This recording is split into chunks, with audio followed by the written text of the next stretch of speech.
Hello everybody and welcome back to Jag Fantasy. This is week 6 and let's get started. Alright, and for week 6 there were surprisingly not a lot of injuries. Just, based off how the season's been going, we've seen a lot of injuries. Good to see not a lot of people go down from last week. So, we're going to kick it right off with the waiver wire pickups. And my number one pickup this week, I believe most of you will know who this is. Number one waiver wire pickup this week is Chase Claypool, the wide receiver from the Pittsburgh Steelers. Production is increasing by the minute. As everybody knows, he had 4 touchdowns in week 5. Pretty ridiculous game against a terrible Eagles defense. But yeah, you can't not pick him up if he's there in your league. Another wide receiver to look at is T. Higgins. His production is just increasing and increasing.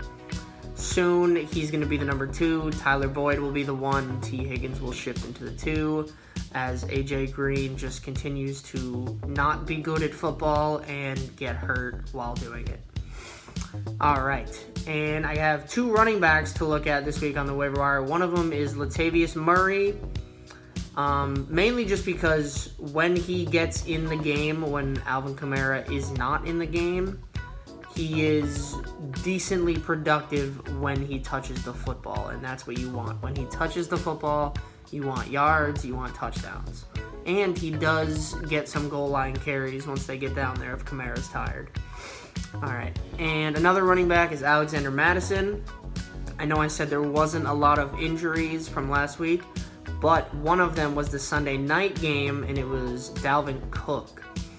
He aggravated, I believe, his ankle, and he shouldn't be out for too long, but for at least this week, maybe the next 2 weeks, Alexander Mattison will be a very good start. He's looked good when he's been on the field, even when Dalvin Cook has been there with him.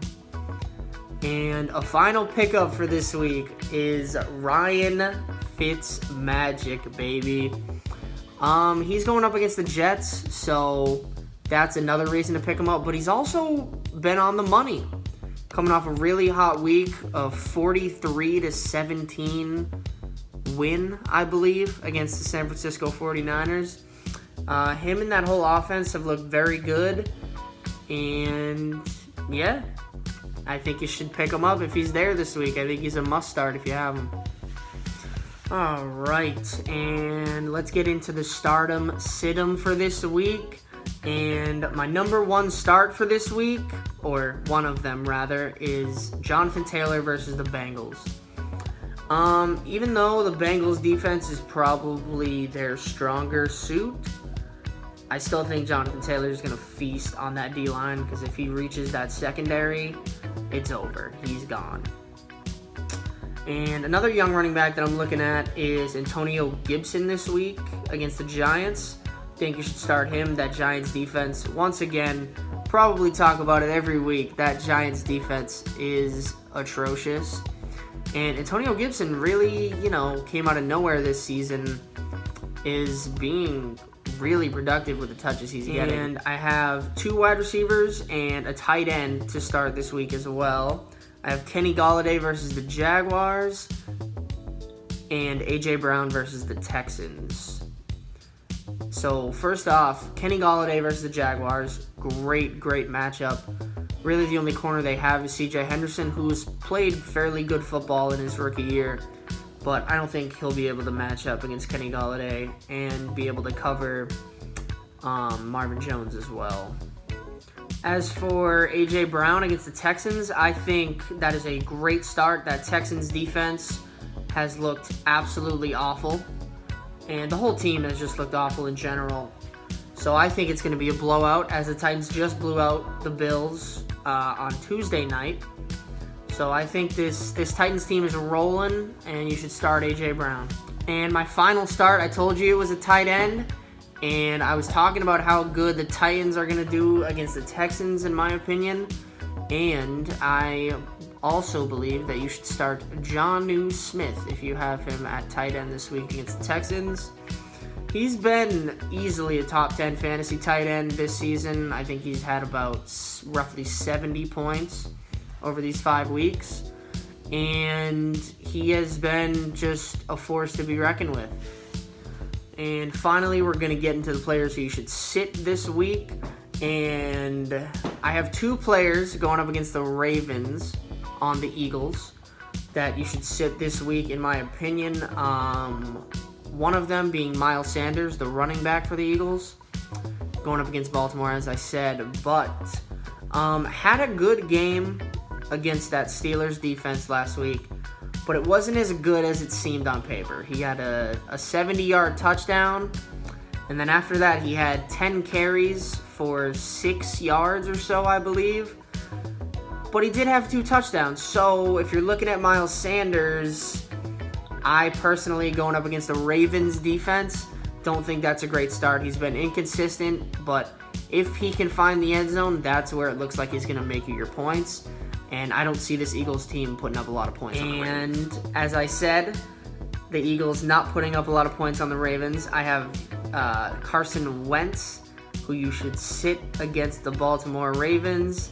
He's looked like one of the worst quarterbacks in the NFL in this short season, and I think that Ravens defense is just going to absolutely embarrass them. I think it's going to get really, really ugly for Philly this week. All right, and I actually only have 2 more people to sit. One of them is Deontay Johnson versus the Browns. And the reason I say this is because even if he does play, he'll probably get injured again, as we've seen. Every time he comes back, he gets hurt within the first half. And it appears they found their go-to number 2 in Chase Claypool. They have Juju, Chase Claypool, and it would be Deontay Johnson if he's healthy. However, they have James Washington, and they have a few other young guys that they can put in there. And if Johnson can't get on the field, he's not going to put up any production. So even if he does see the field, I don't think he's going to get a lot of targets, especially against a good Browns team who's looked very sharp over these past few weeks. And yeah, I just don't think it's a good start right now for Deontay Johnson. And my last sit for this week, it's kind of a weird one, but people are hopping on the bandwagon of Robert Tonyan, the tight end for the Green Bay Packers, because he caught 3 touchdowns from Aaron Rodgers. And to be completely honest, I'm not believing the hype. Just because it's Aaron Rodgers, anybody can look good when Aaron Rodgers is throwing them the football.